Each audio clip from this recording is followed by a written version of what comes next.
رمضان سال میں بس ایک دفعہ آتا ہے اور ہم سب کو اس کا ایک انتظار ہوتا ہے اور ہونا بھی چاہیے، اس لیے کہ نیکیوں کا موسم بہار ہے.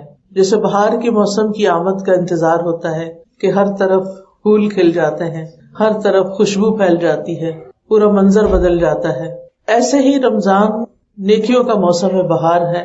ہر طرف نیکیوں کا دور دورہ ہوتا ہے، شیطان قید ہو جاتا ہے، لہذا انسان کے لیے نیک عمل کرنا اور بھی آسان ہو جاتا ہے. بہرحال اس کا نفس اس کے ساتھ ہوتا ہے جو کسی وقت مشکل کھڑی کرتا ہے، لیکن اس پر بھی قابو پانا آسان ہو جاتا ہے. رمضان کے آنے سے پہلے اگر انسان ذہنی طور پر اس کی کچھ تیاری کر لے، کچھ پلاننگ کر لے، تو انشاءاللہ رمضان زیادہ پروڈکٹیو ہو سکتا ہے. اس تیاری میں انسان کو جہاں اپنے گھر کی صفائی ستھرائی، عبادت کے مقام کا تعین اور باقی چیزیں کرنا ہے، وہاں انسان ذہنی طور پر، روحانی طور پر بھی اللہ سبحانہ تعالیٰ سے دعا کرے اور اللہ تعالیٰ کی طرف رجوع فرمائے اور اللہ سبحانہ تعالیٰ سے ایک خاص لو لگائے تاکہ اللہ تعالیٰ نیکیوں کی توفیق عطا کرے. کیونکہ بعض اوقات مواقع بہت ہوتے ہیں، اپرچونٹیز ہوتی ہیں، لیکن ہم اویل نہیں کر سکتے کیونکہ ہمارے اپنے ہی کچھ گناہ اس میں رکاوٹ ڈال دیتے ہیں. اس لیے رمضان کے آنے سے پہلے انسان کو خاص طور پر اپنے لیے دعا کرنی چاہیے اور استغفار کرنی چاہیے کہ اللہ سبحانہ وتعالیٰ اس موقع کو، اس موسم کو ہمارے لیے واقعی روحانی خوشی کا، ایمانی طاقت کا ذریعہ بنا دے. رمضان سے متعلق قرآن مجید میں ایک ہی جگہ پر کچھ آیات آتی ہیں، جن میں سے آیت نمبر 183 سورۃ البقرہ میں اللہ تعالیٰ فرماتے ہیں، یا ایھا الذین آمنوا کتب علیکم الصیام کما کتب علی الذین من قبلکم لعلکم تتقون. اے لوگو جو ایمان لائے ہو، تم پر روزہ رکھنا فرض کیا گیا جس طرح تم سے پہلے لوگوں پر فرض کیا گیا تھا، تاکہ تم متقی بن جاؤ، تاکہ تم بچ جاؤ. یہاں ہم دیکھ رہے ہیں کہ اس آیت میں اللہ سبحانہ تعالیٰ ہمیں پکار رہے ہیں اور بڑے ہی خوبصورت نام سے پکار رہے ہیں، اے ایمان والو. انسان کی زندگی میں سب سے زیادہ قیمتی چیز اس کا ایمان ہے. ایمان ہے تو عمل قبول ہے، ایمان ہے تو اللہ تعالیٰ کا پسندیدہ بندہ ہے، ایمان کی طاقت ہے تو ہی شیطان کا مقابلہ کرنے کی انسان میں قوت ہوتی ہے. ایمان ہوتا ہے تو ہی انسان گناہوں سے بچ سکتا ہے. جتنا جتنا ایمان بڑھتا جاتا ہے اتنا اتنا نیک اعمال کرنے کی توفیق اور صلاحیت بھی بڑھتی جاتی ہے، اور جتنا جتنا ایمان کمزور ہوتا جاتا ہے اتنا ہی انسان کا دل اللہ سے دور ہوتا ہے اور نیکی کے کاموں سے بھی دور ہو جاتا ہے. تو بہرحال یہاں پر ہر وہ شخص جو ایمان لانے کا دعویٰ کرتا ہے، اللہ تعالیٰ اس کو ایمان کے نام سے پکار کے خطاب فرما رہے ہیں، یا ایھا الذین آمنوا، اے لوگو جو ایمان لے آئے ہو، کتب علیکم الصیام، تم پر روزے فرض کر دیے گئے ہیں. گویا اس آیت کی روح سے روزہ ایک فرض عبادت ہے. عبادت کی مختلف اقسام ہیں، جن میں کچھ عبادات صرف جسمانی طور پر ادا کی جاتی ہیں، کچھ صرف مال سے ادا کی جاتی ہیں، کچھ میں مال اور جسم دونوں ہی ہوتے ہیں. جہاں تک مالی عبادات کا تعلق ہے تو ہم جانتے ہیں کہ اس میں زکوٰۃ، صدقات، عشر اور مال سے متعلق چیزیں ہیں. کچھ صرف بدنی عبادات ہیں جن میں نماز ہے، روزہ ہے، اس میں آپ کو کوئی مال خرچ نہیں کرنا پڑتا. کچھ ایسی ہیں کہ جن میں مال اور بدن دونوں ہی لگتا ہے، جیسے حج ہے، جہاد ہے. تو یہاں پر آپ دیکھتے ہیں کہ روزہ جو ہے وہ ایک بدنی عبادت ہے جس کا تعلق جسم سے ہے. ایسا کیوں ہے کہ اللہ تعالیٰ نے یہ ورائٹی رکھی ہے؟ یعنی اللہ تعالیٰ چاہتا تو صرف جسمانی عبادت ہی ہم پر فرض کر دیتا، لیکن چونکہ اس نے بندوں کا امتحان لینا ہے، اللہ تعالیٰ فرماتے ہیں، الذی خلق الموت والحیات لیبلوکم ایکم احسن عملا، وہ جس نے موت اور زندگی کو بنایا تاکہ تمہارا امتحان لے کر دیکھے کہ تم میں اچھے عمل کون کرتا ہے. لہذا ہمارا امتحان کس کس طریقے سے ہوتا ہے؟ کبھی تو آزمائشوں کی شکل میں ہوتا ہے، انسان کے اوپر کوئی تکلیف آ جاتی ہے، کوئی بیماری ہوتی ہے، کوئی مالی پریشانی آ جاتی ہے، کوئی اولاد کی طرف سے پریشانی آ جاتی ہے، کوئی نیچرل ڈیزاسٹر ہو جاتا ہے. یعنی آزمائش کی کئی قسمیں ہیں، کوئی وبا پھیل جاتی ہے. لیکن کچھ آزمائشیں انسان کے مزاج کے مطابق بھی ہوتی ہیں. کچھ مزاج ایسے ہوتے ہیں کہ انہیں مال خرچ کرنا کچھ مشکل نہیں لگتا، کھلے دل کے کھلے ہاتھ کے لوگ ہوتے ہیں. ان سے کوئی بھی مانگے نہ مانگے بس وہ دینے ہی والے ہوتے ہیں، دیتے ہی چلے جاتے ہیں. ان کو دے کر اچھا لگتا ہے، ان کو کھلا کے اچھا لگتا ہے، ان کو غریبوں تک پہنچ کے اچھا لگتا ہے. اور ہم دیکھتے ہیں کہ ایسے بہت سارے لوگ ہوتے ہیں کہ جن کو اللہ تعالیٰ اس کی توفیق بھی دیتا ہے، یہ ان کے دل کی خوشی ہوتی ہے. لیکن جتنا وہ اس فیلڈ میں آگے ہوتے ہیں، بعض اوقات دوسری طرف نماز پڑھنا ان کو بڑا ہی بھاری لگتا ہے. کئی لوگوں کے بارے میں آپ نے سنا ہوگا، کہتے ہیں کہ ویسے بہت اچھے ہیں، ہر ایک کا بڑا خیال رکھتے ہیں، ہر ایک کی ضرورت پوری کرتے ہیں، ہر ایک کے کام آتے ہیں، بہت پولائٹ ہیں، کوئی دھوکہ نہیں دیتے، کوئی بے ایمانی نہیں کرتے، ہر اچھی عادت ہے، لیکن بس نماز نہیں پڑھتے. اب یہ ان کا امتحان ہے، ان کے لیے نماز بڑی بھاری ہے. کچھ لوگ اس کے برعکس آپ دیکھیں، نمازیں پڑھیں گے، تہجد پڑھیں گے، مشکل کام کریں گے، لوگوں کی خدمت کے کام کریں گے، لیکن جہاں مال خرچ کرنے کی بات آئے تو ان سے گھر کی بنیادی ضروریات کے لیے بھی پیسہ نکلوانا مشکل ہوگا. ایسے بھی لوگ ہوتے ہیں. تو اس میں آپ دیکھیے کہ اب ایک ہی آزمائش مال سے ہو رہی ہے کہ اس کا دل تنگ ہے، اس سے مال خرچ نہیں ہو رہا. دوسرے کی آزمائش جو ہے وہ جسمانی قوت سے ہو رہی ہے. اور کچھ لوگ اس کے برعکس یہ دونوں کام ہی نہیں کرتے، کچھ کی آزمائش دونوں کے ساتھ ہی ہے. تو اللہ سبحانہ و تعالیٰ ہم سے کیا چاہتا ہے کہ جب اللہ تعالیٰ کا حکم آ جائے، اللہ تعالیٰ کا بلاوا آ جائے اور وہ تمہارے ایمان کو سامنے رکھ کر تم سے مطالبہ کرے اپنی عبادت کا، تو پھر تم کیا کرو؟ فوراً اللہ کی پکار پر لبیک کہو. اللہ تعالیٰ فرماتے ہیں یا ایھا الذین آمنوا استجیبوا للہ وللرسول اذا دعاکم لما یحییکم. اے لوگو جو ایمان لائے ہو، اللہ اور اس کے رسول کی پکار پر لبیک کہو جب وہ تمہیں اس چیز کی طرف بلاتے ہیں جس میں تمہارے لیے زندگی ہے، جو تمہیں زندگی بخشتی ہے. لہٰذا بہت ضروری ہے کہ ہم اللہ تعالیٰ کی پکار پر لبیک کہتے ہوئے اس رمضان کو بھی خوبصورتی کے ساتھ ویلکم کریں اور خوشی کے ساتھ تمام عبادات کے لیے تیار رہیں. رمضان میں اگرچہ فرض تو روزہ ہی ہے، لیکن روزے کے ساتھ ساتھ رات کی عبادت نفلی عبادت ہے، وہ فرض کے درجے میں نہیں ہے لیکن وہ بھی نہایت پسندیدہ ہے. اسی لیے حدیث میں آتا ہے من صام رمضان ایمانا واحتسابا غفر له ما تقدم من ذنبه ومن قام رمضان ایمانا واحتسابا غفر له ما تقدم من ذنبه. جو رمضان کے روزے ایمان کے ساتھ اور ثواب کی نیت سے رکھتا ہے اس کے پچھلے گناہ معاف کر دیے جاتے ہیں، اور جو رمضان کی راتوں میں ایمان اور ثواب کی نیت سے قیام کرتا ہے اس کے بھی پچھلے گناہ معاف کر دیے جاتے ہیں. لہذا بہت ضروری ہے کہ ہم جہاں یہ ان عبادات کا اہتمام کریں، ایک دن کی عبادت ہے، ایک رات کی عبادت ہے، اور دونوں ہی بدنی عبادات ہیں، یعنی نماز کا تعلق بھی جسم سے ہے اور روزے کا تعلق بھی جسم کے ساتھ ہے. تو ان دونوں میں ہم اللہ سبحانہ وتعالیٰ کی پکار پر لبیک کہتے ہوئے اپنے آپ کو پیش کریں. پھر یہ کہ رمضان میں ہم سب یہ چاہتے ہیں کہ ہم ایسے کام کریں جن سے ہمارا رب ہم سے راضی ہو جائے.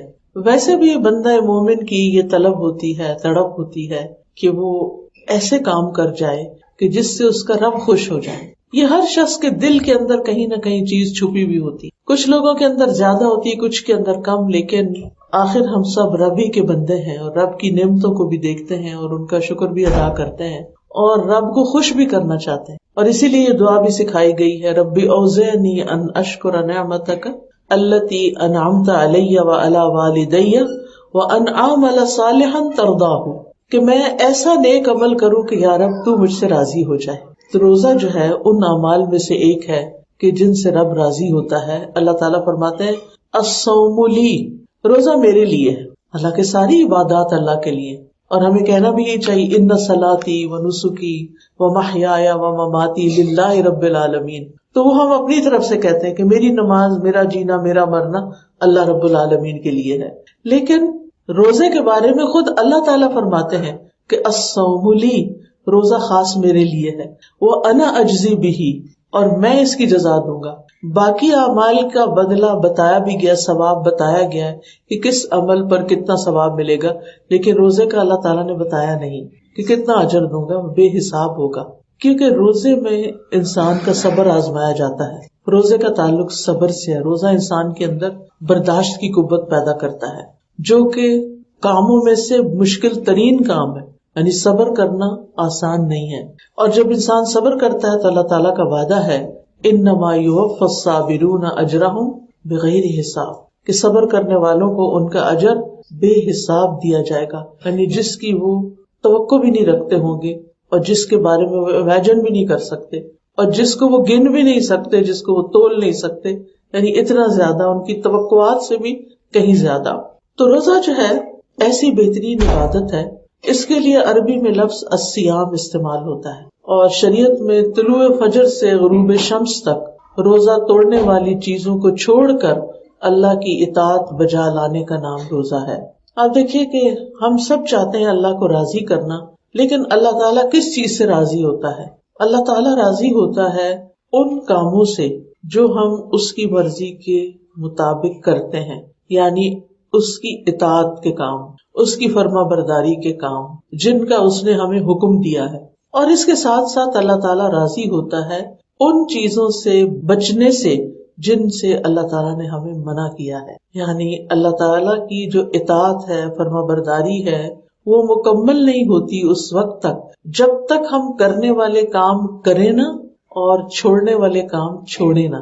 آپ دیکھیے کہ بعض لوگ ہوتے ہیں وہ نماز پڑھ لیتے ہیں، حج بھی کر لیتے ہیں، صدقہ، خیرات، زکوٰۃ، مہمان نوازی، قرآن کی تعلیم، قرآن کی تلاوت، سب کچھ، لیکن اس کے ساتھ ساتھ ان کی ویکنس کیا ہوتی ہے؟ غیبت نہیں چھوڑ سکتے، کہیں نہ کہیں جھوٹ بول جاتے ہیں، دھوکہ دے جاتے ہیں. جن چیزوں سے اللہ نے منع کیا ہے، حرام کاموں سے، وہ حرام کام کر جاتے ہیں. بندوں کے حقوق میں بعض اوقات ڈنڈی مار جاتے ہیں، کسی پہ ظلم ڈھا جاتے ہیں، کسی کا مال غصب کر لیتے ہیں، کسی کے ساتھ ناجائز زیادتی کر جاتے ہیں. اب ایک طرف وہ اتنے نیک عمل کر رہے ہیں اور دوسری طرف حرام کام بھی نہیں چھوڑتے، تو یہاں پھر معاملہ مشکل ہے.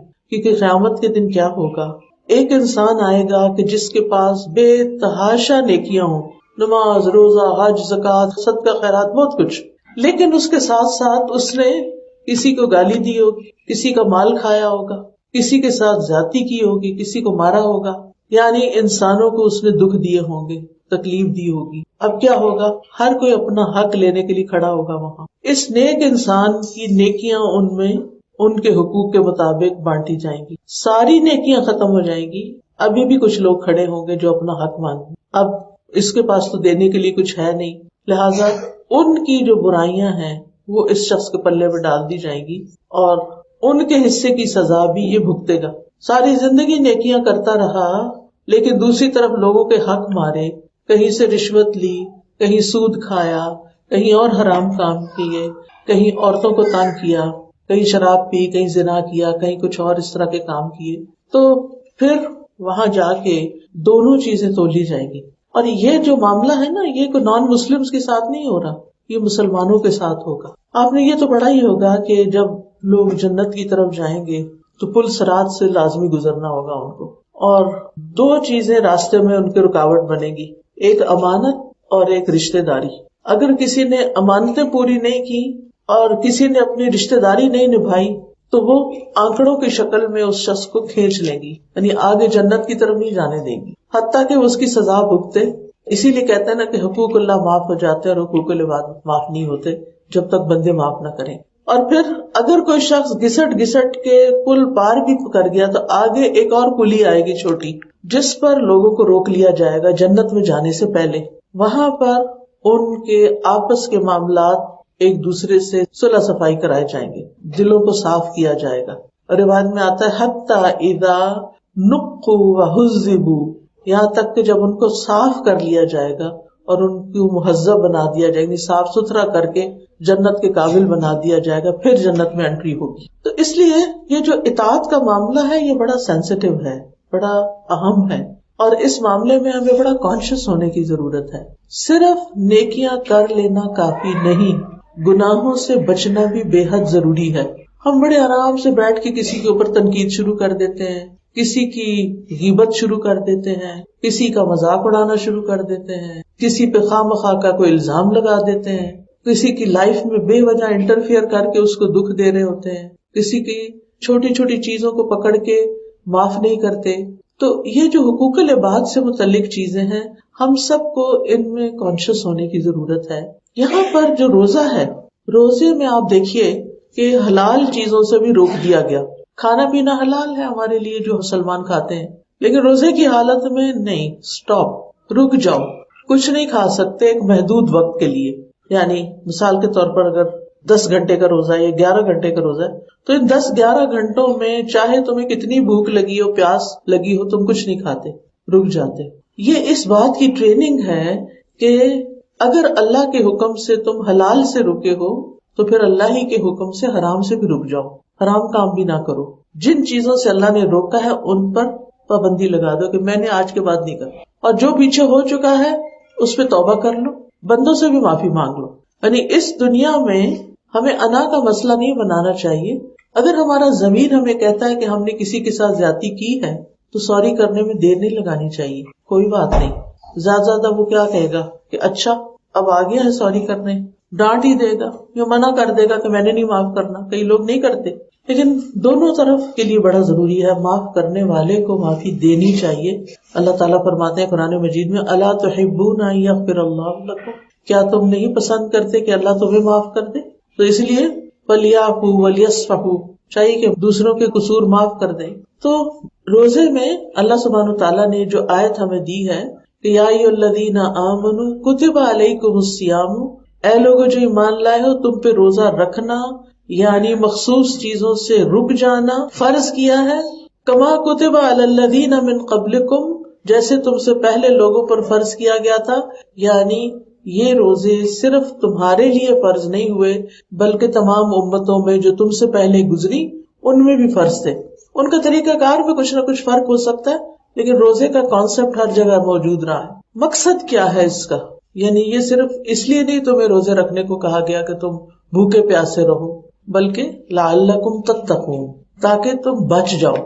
تتقون، تمہارے اندر تقوی پیدا ہو جائے. تتقون کا لفظ چاہیے تقوی سے ہے، اور تقوی کا لفظ وقایا سے ہے. وقایا کا مطلب ہوتا ہے کسی چیز سے پرہیز کرنا، بچنا. کس چیز سے بچنا؟ یعنی روزہ تمہارے اندر وہ طاقت پیدا کرتا ہے کہ جس کے ذریعے تم گناہوں سے بچ سکتے ہو. اور پھر جو شخص گناہوں سے بچ جائے وہ جہنم کی آگ سے بھی بچ جائے گا، وہ آخرت کے برے انجام سے بھی بچ جائے گا.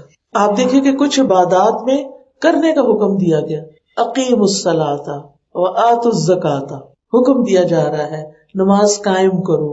اور نماز قائم کرنے میں ہمیں سنت طریقے سے سب کچھ سکھا دیا گیا، کس طرح نماز کے شروع میں ہاتھ اٹھاؤ، کیسے ہاتھ باندھو، کیسے رکوع کرو، کیسے سجدہ کرو، کرو کرو کرو کرو. لیکن روزے میں کیا ہے؟ بچو بچو بچو. صرف کھانا پینا ہی نہیں چھوڑنا بلکہ زبان سے ایسی باتیں بھی نہیں نکالنا کہ جو روزے کو خلل میں ڈالیں. نبی صلی اللہ علیہ وسلم نے فرمایا جس نے روزہ رکھ کر کھانا پینا تو چھوڑ دیا لیکن جھوٹ بولنا اور اس پر عمل کرنا نہیں چھوڑا، اللہ تعالیٰ کو اس بات کی کوئی حاجت نہیں کہ ایسا بندہ بھوکا پیاسا رہے. یعنی اللہ تعالیٰ کو کسی کے بھوک پیاس سے غرض نہیں. بھوکا پیاسا رکھنے کا اصل مقصد یہ ہے کہ انسان اللہ تعالیٰ کی ناپسندیدہ کاموں سے بھی رکے اور بچے. تو یہاں عبادت میں، نماز میں، زکوٰۃ میں، حج میں ریچول ادا کرنے کا حکم ہے. ہاں، حج میں ایک پارٹ آتا ہے احرام کا، جس میں جب احرام کی حالت میں ہوتا ہے انسان تو کچھ کاموں سے بچنا اور رکنا ہوتا ہے. نماز میں بھی ایک پارٹ آتا ہے کہ جب ہم اللہ اکبر کہہ لیتے ہیں، تکبیر تحریمہ کہہ لیتے ہیں، تو کچھ چیزوں کو چھوڑنا ہوتا ہے. کھا نہیں سکتے، باتیں نہیں کر سکتے، ادھر ادھر دیکھ نہیں سکتے، چل پھر نہیں سکتے، اس میں بھی کچھ پابندیاں ہیں. تو اس سے یہ پتہ چلتا ہے کہ ہمارا دین ہمیں اچھے انسان بنانا چاہتا ہے. اور اچھا انسان صرف وہ نہیں ہوتا جو صرف ظاہر میں آپ کے ساتھ اچھا ہو. اچھا انسان وہ ہے جو دل سے بھی آپ کا خیر خواہ ہو. کیونکہ ایک اور روایت میں آتا ہے الدین النصیحہ، دین سراسر خیر خواہی کا نام ہے. یعنی انسان دوسرے کے لیے خیر خواہ ہو. اسی وجہ سے ہمارے دین میں امر بالمعروف اور نہی عن المنکر کا کانسیپٹ ہے. امر بالمعروف کیا ہے؟ نیکی کا حکم دینا. اور نہی عن المنکر کیا ہے؟ برائیوں سے روکنا. یہ کیوں امپورٹنٹ ہے؟ تاکہ دوسرے لوگ اچھے کام کرتے رہیں اور برے کاموں سے بچتے رہیں، تاکہ ان کی آخرت خراب نہ ہو. چاہے وہ اپنے بچے ہیں، چاہے وہ اپنے بہن بھائی ہیں، چاہے وہ دوست ہیں، چاہے وہ معاشرے کے افراد ہیں، اگر اچھے طریقے سے، احسن طریقے سے وہ ایک دوسرے کو خیر میں مدد دیں گے. تعاونوا علی البر والتقوی، نیکی اور تقوی کے کاموں میں ایک دوسرے سے تعاون کریں گے اور ولا تعاونوا علی الاثم والعدوان، اور گناہ اور زیادتی کے کاموں میں ایک دوسرے سے تعاون نہیں کریں گے، تو یہ دراصل حقیقی معنوں میں خیر خواہی ہے، دوسرے کا بھلا کرنا ہے. تو یہ ایک خاص اسپرٹ ہے جو اسلام اپنے فالوورز کے اندر پیدا کرنا چاہتا ہے. اسی طرح نقصان سے بچنے کے لیے قرآن مجید میں جو طریقے بتائے گئے ہیں وہ سورۃ العصر میں بیان ہوئے ہیں.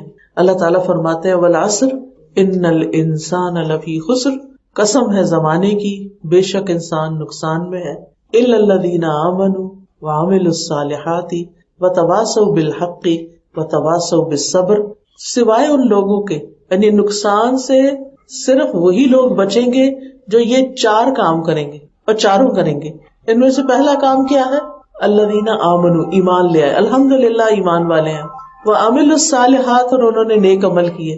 اللہ کا شکر ہے کہ نیک عمل کرنے کی طرف ایک محبت ہے. اسی محبت میں ہم سب یہاں بیٹھے ہیں، یا اسی محبت میں رمضان کا انتظار کر رہے ہیں، اور اسی محبت میں رمضان کی راتوں میں بڑی شوق اور محبت کے ساتھ نمازوں کے لیے نکلتے ہیں.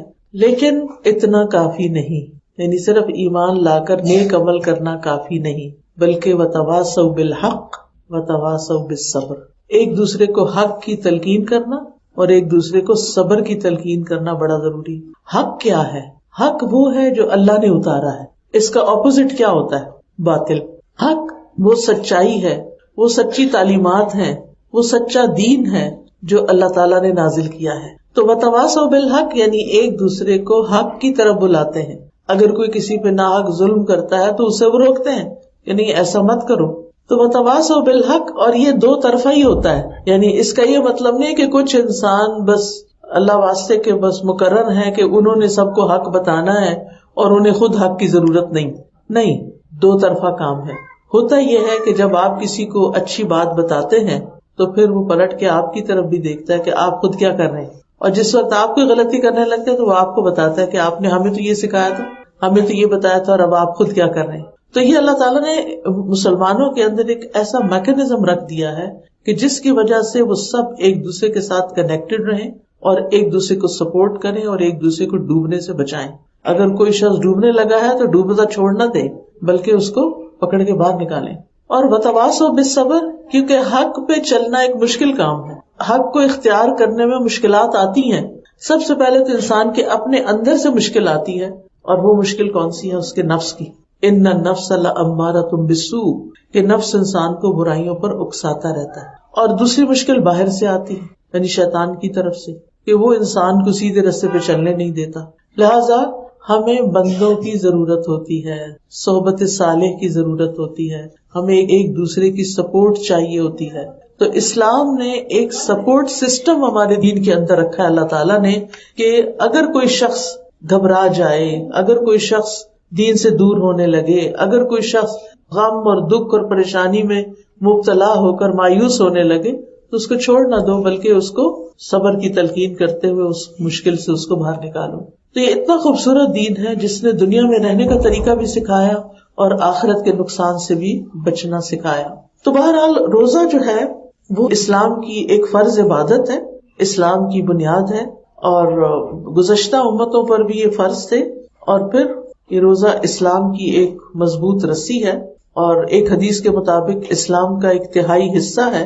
اور پھر ایک موقع پر آپ صلی اللہ علیہ وسلم سے پوچھا گیا کہ کون سا عمل افضل ہے؟ آپ نے فرمایا اپنے اوپر روزے کو لازم کر لو، کیونکہ روزے جیسا کوئی عمل نہیں. یعنی رمضان کے علاوہ بھی ہمیں روزے رکھتے رہنا چاہیے. روزے کو ڈھال بھی بتایا گیا کہ یہ گناہوں سے روکتا ہے انسان کو اور جہنم کی آگ سے بھی بچانے والا ہے. اور پھر بطور ڈھال روزہ مومن کے قلعوں میں سے مضبوط قلعہ ہے، خیر کا دروازہ ہے، اور اللہ کے عذاب سے بچاؤ کی ایک ڈھال ہے. ایک اور چیز جو اس سلسلے میں یاد دہانی کرانا چاہوں گی وہ یہ کہ روزہ ایمان اور ثواب کی نیت سے رکھنا چاہیے. ایمان کے ساتھ رکھتا ہے، یعنی پورے شعور کے ساتھ، اور اس کو اپنے اوپر فرض سمجھتے ہوئے یہ تو ہو گیا کہ یہ تو رکھنا ہی رکھنا ہے چاہے کچھ بھی ہے. لیکن دوسری طرف ثواب کی نیت بھی رکھنی چاہیے کہ اللہ تعالیٰ ہمیں اس پر اجر عطا کرے، کیونکہ جب ثواب کی نیت ہوگی، ثواب کی طرف دھیان ہوگا، کام کرنا آسان ہوگا. جس کام پر انسان کو یہ تسلی ہوتی ہے کہ مجھے اس کے بعد کچھ ملنے والا ہے تو وہ کام اس کے لیے آسان ہوتا ہے، اس کے لیے صبر کرنا بھی پھر آسان ہو جاتا ہے. تو بہرحال روزے کا اجر جو ہے وہ اللہ کی ذمہ ہے، اور اللہ سبحانہ وتعالی اس پر کتنا اجر دے گا یہ تو اس نے سرپرائز رکھا ہوا ہے. قیامت کے دن ہی انسان کو پتہ چلے گا کہ اس نے جتنے روزے رکھے تھے اس پر اس کی کیسی کیسی قدردانی کی گئی. پھر اسی طرح یہ ہے کہ اگر کوئی شخص روزے کی حالت میں فوت ہو جاتا ہے تو اس کے لیے جنت کا وعدہ ہے کہ وہ جنت میں داخل ہوگا. پھر قبر میں بھی روزہ مومن کی حفاظت کرتا ہے، یعنی قبر کا عذاب اگر آنے لگے تو روزہ ڈھال بن جاتا ہے، اس کو آنے نہیں دیتا. قیامت کے دن روزہ سفارش کرے گا، روزہ کہے گا اے میرے رب، میں نے دن کے وقت اسے کھانے اور خواہشات کی تکمیل سے روکے رکھا، لہٰذا اس سے متعلق میری سفارش قبول فرما. پھر یہ کہ روزے دار کے لیے جنت کا ایک مخصوص دروازہ ہوگا اور پھر خاص اعزاز اور اکرام بخشا جائے گا ان لوگوں کو جنہوں نے اللہ کی خاطر اپنی خواہشات کو کنٹرول کر لیا، اپنے آپ کو روک لیا، کھانا پینا چھوڑ دیا، اور جب ان کے دل میں کوئی غصہ بھی آیا اور کسی کے خلاف بات کرنے کا دل بھی چاہا تو انہوں نے اپنے آپ کو روک لیا. اور اس میں آپ دیکھیے کہ روزے کی حالت میں صرف حرام چیزیں ہی نہیں چھوڑنی ہوتی بلکہ لغو، بیہودہ، فضول چیزیں جو ہیں ان کو بھی چھوڑنا ہوتا ہے. اول تو یہ کہ جو لوگ دن کو بھی قرآن پڑھتے ہیں اور کچھ آرام کیا جاتا ہے تو ٹائم تھوڑا لمیٹڈ ہی ہوتا ہے انسان کے پاس، زیادہ سوشلائزنگ کا وقت نہیں ہوتا دن کے وقت. کافی پارٹیز اور باقی جو بھی لوگوں کو میل ملاقات کے پوائنٹس ہوتے ہیں وہ سب بند ہو جاتے ہیں، انسان کا رخ اللہ سبحانہ وتعالیٰ کی طرف ہو جاتا ہے. لیکن پھر بھی یہ ہے کہ کہیں نہ کہیں انسان کے پاس ایسی چیز آ جاتی ہے کہ جہاں وہ بے مقصد اور فضول چیز کوئی کرے. تو ہمیں روزے کی حالت میں بے مقصد کام کرنے سے بھی روکا گیا ہے. وہ مومن جن کو اللہ سبحانہ وتعالیٰ نے بخشش کا وعدہ کیا ہے، کامیابی کا وعدہ کیا ہے، ان کی صفات قرآن مجید میں آتی ہیں سورۃ المومنون میں. قد افلح المؤمنون الذین هم فی صلاتهم خاشعون والذین هم عن اللغو معرضون. یقیناً فلاح پا گئے وہ مومن جو اپنی نمازوں میں خشوع اختیار کرتے ہیں اور وہ مومن جو لغو سے پرہیز کرتے ہیں، لغو سے اعراض برتے. لغو کیا؟ فضول باتیں، ایسے راہ چلتے کسی بھی تبصرہ کرنا، بیکار کی باتیں، ایک ہی بات کو بار بار ریپیٹ کرنا، بے مقصد یعنی بغیر مقصد کے باتیں کرتے چلے جانا. تو روزے کی حالت میں صرف پیٹ کا روزہ نہیں ہونا چاہیے، زبان کا بھی روزہ ہونا چاہیے، نگاہ کا بھی روزہ ہونا چاہیے، کانوں کا بھی روزہ ہونا چاہیے. یعنی صرف آپ خود نہیں رکیں کسی کی برائی کرنے سے، بلکہ اگر کوئی کر رہا ہے تو اس کو بھی چپ کرائیں کہ بھئی میں روزے سے. اسی لیے کہا گیا کہ کسی سے لڑائی نہ کرو، اگر کوئی خود لڑنے آ جائے تو کیا کہو، انی امرؤ صائم، کہ میں تو بھئی ایک روزہ دار انسان ہوں، میں تم سے لڑائی نہیں کر سکتا. اور پھر یہ کہ ہم نے روزے سے حاصل کیا کرنا ہے، روزے سے ہم نے تقویٰ حاصل کرنا ہے. یہ وجہ بتائی گئی لعلکم تتقون. ہمارے دین میں تقویٰ ہر چیز کی بنیاد ہے اور تقویٰ جو ہے ہمارے کاموں کو خوبصورت بنانے والا ہے. نبی صلی اللہ علیہ وسلم سے پوچھا گیا لوگوں میں سب سے زیادہ معزز کون ہے؟ آپ نے فرمایا لوگوں میں سب سے زیادہ معزز وہ ہے جو ان میں سب سے زیادہ تقویٰ والا ہو.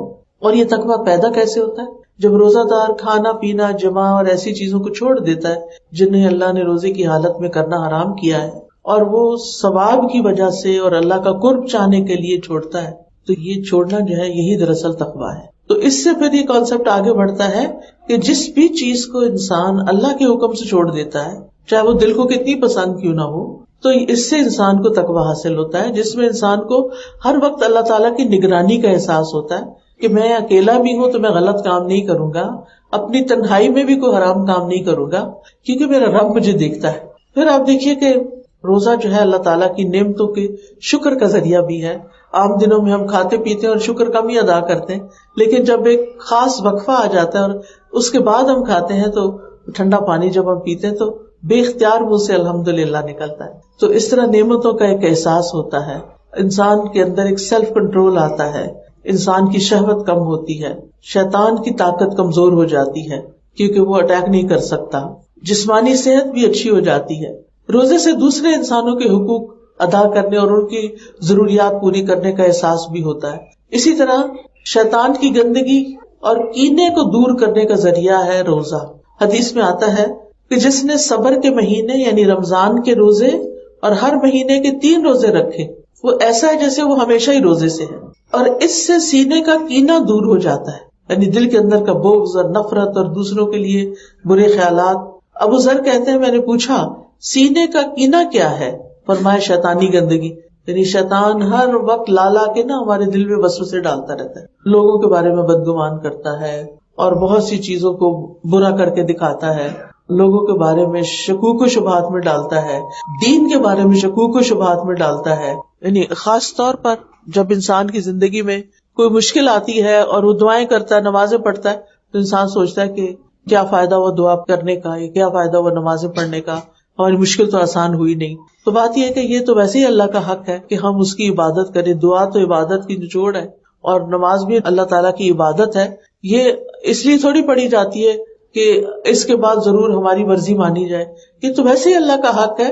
اللہ نے پہلے جو نعمتیں دے رکھی ہیں ان کی شکر گزاری ہے. تو جو لوگ چاہتے ہیں کہ شیطان کے شر سے محفوظ رہیں اور اس کے وسوسوں سے محفوظ رہیں، ان کے لیے روزہ بہت ہی بہترین عبادت ہے. اس کے لیے ایک اور دعا بھی میں آپ سب کو بتانا چاہوں گی کہ جب بھی آپ کا دل بوجھل ہو اور آپ کے دل میں پلٹ پلٹ کے کوئی خاص خیال آ رہا ہو اور وہ آپ کو تنگ کر رہا ہو، کیونکہ عام طور پہ ہمیں کسی سے اگر کوئی شکایت ہوتی ہے یا کسی کے بارے میں ڈر ہوتا ہے کہ یہ ہمیں نقصان دے گا، تو ایسے خوف آ جاتا ہے دل میں اور انسان بار بار اسی کے بارے میں سوچنا شروع کر دیتا ہے. تو اس میں ضروری ہے کہ انسان ایسی حالت میں اللہ سبحانہ وتعالیٰ کی طرف رجوع کرے اور شیطان کی شر سے پناہ طلب کرے. تو یہ دعا جو ہے، اعوذ باللہ السمیع العلیم من الشیطان الرجیم من ہمزہ ونفخہ ونفثہ، یہ 3 دفعہ پڑھ کے اپنے دل کے اوپر تھپ تھپ تھپ ایسے کر کے تھتکارے. تو انشاءاللہ سینے کے اندر جتنی بھی جکڑن ہے، پکڑن ہے، وسوسے ہیں، خیالات ہیں، انگزائٹی ہے، سٹریس ہے، وہ نکلنا شروع ہو جاتا ہے. کیونکہ شیطان اس دعا سے بھاگتا ہے، ڈرتا ہے، یعنی وہ اس کے اوپر کوڑوں کی طرح برستی ہے. خاص طور پر جب آپ اس کو تھوکتے ہیں. آپ کے پاس ایاک نستعین کتاب ہوگی، اس میں ایک چیپٹر ہے وسوسوں سے بچنے کی دعائیں، اس میں یہ دعا لکھی ہوئی ہے. نماز کے اندر بھی آپ پڑھ سکتے ہیں اور نماز کے علاوہ بھی دن کا کوئی ایک وقت مقرر کر لیں.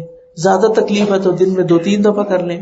تو اس لیے بہت ضروری ہے کہ یہ جو رمضان کا مہینہ آ رہا ہے، اس سے ہم نے میکسیمم فائدہ اٹھانا ہے اور عبادت، یعنی روزہ تو رکھ کے عبادت کرنی ہے. روزے کے اندر سے تمام ایسی چیزیں جو روزے میں خلل ڈالنے والی ہیں ان کو نکالنا ہے. لڑائی جھگڑا، فتنہ فساد، غیبت، جھوٹ، چگلی وغیرہ، زبان کے گناہ، لوگوں کے ساتھ زیادتی، بدگمانی، یہ چیزیں بھی اپنی زندگی سے نکالنی. اور اس کے ساتھ ساتھ یہ کہ نیکیاں، اس سے ہمارے نفس کا تزکیہ بھی ہوتا ہے. اور تزکیہ 2 چیزوں سے مل کے بنتا ہے، ایک تخلیہ اور ایک تحلیہ. تخلیہ ہوتا ہے خالی کرنا، یعنی اپنے دل کو علائشوں سے صاف کرنا، اپنی زندگی کو گناہوں سے نکالنا. اور پھر تحلیہ ہوتا ہے بیوٹیفائی کرنا، اڈورن کرنا. تو پھر اچھی اچھی نیکیوں سے اپنے آپ کو زینت بخشنا، خوبصورت بنانا، کیونکہ نیکی انسان کو خوبصورت بناتی ہے اور گناہ انسان کے لیے نحوست کا باعث ہوتے ہیں. اللہ تعالی ہمیں سب کو اس سے محفوظ رکھے. وآخر دعوانا ان الحمدللہ رب العالمین. میں چھوٹی سی دعا کر لیتی ہوں، اس کے بعد اگر آپ کا کوئی کوشچن ہو تو آپ کر سکتے. سبحان اللہ والحمدللہ ولا الہ الا اللہ واللہ اکبر ولا حول ولا قوة الا باللہ العلی العظیم. اللہم صل علی محمد وعلی آل محمد کما صلیت علی ابراہیم وعلى آل ابراہیم انک حمید مجید. اللہم بارک علی محمد وعلى آل محمد کما بارکت علی ابراہیم وعلى آل ابراہیم انک حمید مجید. ربنا آتنا فی الدنیا حسنہ وفی الآخرۃ حسنہ وقنا عذاب النار. ربنا لا تزغ قلوبنا بعد اذ ہدیتنا وهب لنا من لدنك رحمة إنك أنت الوهاب. ربنا هب لنا من أزواجنا وذرياتنا قرة أعين واجعلنا للمتقين إماما. يا حي يا قيوم برحمتك أستغيث يا حي يا قيوم برحمتك أستغيث.